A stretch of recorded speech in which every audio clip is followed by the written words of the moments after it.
KPCC നേതൃയോഗത്തിൽ അധ്യക്ഷൻ സണ്ണി ജോസഫിന്റെ വിമർശനം. സഹോദരി ഭർത്താവിനെ അഡീഷണൽ പ്രൈവറ്റ് സെക്രട്ടറിയായി നിയമിച്ചതിനാണ് വിമർശനം.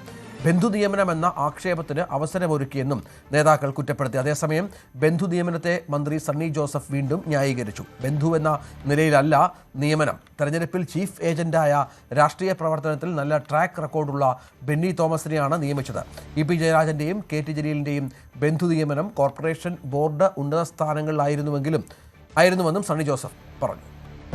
ഏതായാലും ഇന്നത്തെ മീറ്റിംഗിൽ ചില ചാനലിൽ കണ്ടു എന്നെ നിശിതമായിട്ട് വിമർശിച്ചു. അത് പറയേണ്ടത് വിഷ്ണു ഷാഫിയാണ്. അതുകൊണ്ടാണ് പെട്ടെന്ന് തന്നെ പത്രക്കാരെ കണ്ടേക്കാന്ന് പറഞ്ഞത്. കാരണം അങ്ങനത്തെ അടിസ്ഥാനരഹിതമായ വാർത്തകൾ ഇങ്ങനെ അനാവശ്യമായി പ്രചരിപ്പിക്കേണ്ട ഇതിൽ നിന്നും പിന്തിരിയണമെന്ന് അഭ്യർത്ഥിക്കുകയാണ്. ഞങ്ങൾ ഈ മീറ്റിംഗിൽ പങ്കെടുത്തവരാണ്.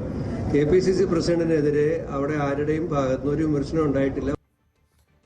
ഡാൻ കുര്യൻ വിവരങ്ങൾ പങ്കുവെക്കും. ഡാൻ, എന്താണ് കെപിസിസി യോഗത്തിൽ സംഭവിച്ചത്? കെപിസിസിയുടെ വിശാല നേതൃയോഗത്തിന് പിന്നാലെയാണ് കെപിസിസി അധ്യക്ഷൻ കൂടിയായ സണ്ണി ജോസഫ് തൻ്റെ സഹോദരിയുടെ ഭർത്താവിനെ അഡീഷണൽ പ്രൈവറ്റ് സെക്രട്ടറിയായി നിയമിച്ചുകൊണ്ട് പേഴ്സണൽ സ്റ്റാഫിൽ ഉൾപ്പെടുത്തിയതുമായി ബന്ധപ്പെട്ട് ഉയർന്നുവരുന്ന വാർത്തകൾക്കും വിമർശനങ്ങൾക്കും എതിരെ പ്രതിരോധം തീർത്ത് രംഗത്തെത്തിയിരിക്കുന്നത്.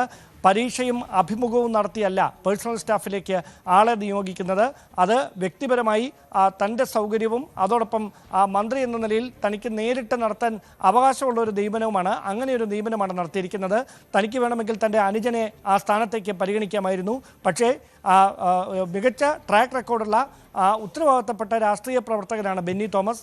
അത് മാത്രമാണ് പരിഗണനാ വിഷയമായത്. മാത്രമല്ല, തൻ്റെ ഓഫീസിൻ്റെ പ്രവർത്തനങ്ങൾ ഏകോപിപ്പിക്കാൻ കൂടുതൽ വിശ്വസ്തയോടെ അത് കൈകാര്യം ചെയ്യാൻ സജീവമായ പ്രവർത്തനങ്ങൾ കാഴ്ചവെക്കാൻ അദ്ദേഹത്തിന് കഴിയുമെന്നൊരു ബോധ്യം കൂടി ആ തീരുമാനത്തിന് പിന്നിലുണ്ട്. അതിനപ്പുറത്തേക്ക് പ്രതിപക്ഷ നേതാവ് പോലും സഭയിൽ ഇങ്ങനെ ഒരു വിമർശനം ഉന്നയിച്ചിട്ടില്ല. മാധ്യമങ്ങളാണ് ഈ വിഷയത്തിൽ കടന്നാക്രമിക്കാൻ ശ്രമിച്ചത് എന്നുകൂടി സണ്ണി ജോസഫ് പറഞ്ഞു വെച്ചിട്ടുണ്ട്. കെപിസിസി നേതൃയോഗത്തിൽ അദ്ദേഹം രാജ്യസന്നദ്ധ ദേശീയ നേതൃത്വത്തെ അറിയിച്ച കാര്യം വ്യക്തമാക്കിയെന്നാണ് ലഭിക്കുന്ന സൂചനകൾ. ഇനി ഹൈക്കമാൻഡാണ് ഈ വിഷയത്തിൽ തീരുമാനമെടുക്കേണ്ടത്. കെപിസിസി അധ്യക്ഷ സ്ഥാനത്തേക്ക് പകരക്കാരനായി ആരെത്തുമെന്ന അഭ്യൂഹങ്ങൾ ഒരു വശത്ത് സജീവമാകുന്നതിനിടയിലാണ് സണ്ണി ജോസഫ് വീണ്ടും രാജ്യസന്നദ്ധ ദേശീയ നേതൃത്വത്തെയും താൻ രാജിവെച്ചൊഴിയാൻ തയ്യാറാണെന്ന കാര്യം നേതൃയോഗത്തെയും അറിയിച്ചിരിക്കുന്നത്. എന്തായാലും സർക്കാർ അധികാരമേറ്റ് ഒരു മാസം പിന്നിടുന്ന ഒരു സാഹചര്യം. അങ്ങനെ ഒരു പശ്ചാത്തലത്തിൽ ഇനിയും പാർട്ടിയെ നയിക്കേണ്ടത് ആരെ എന്ന ചോദ്യം വൈകിപ്പിച്ചുകൊണ്ട് മുമ്പോട്ട് പോകാൻ കഴിയില്ല. അവിടെ അടിയന്തരമായി തന്നെ കെപിസിസിയുടെയും ഒപ്പം മറ്റ് രണ്ട് വർക്കിംഗ് പ്രസിഡന്റുമാരുടെയും ഭാരവാഹികളായ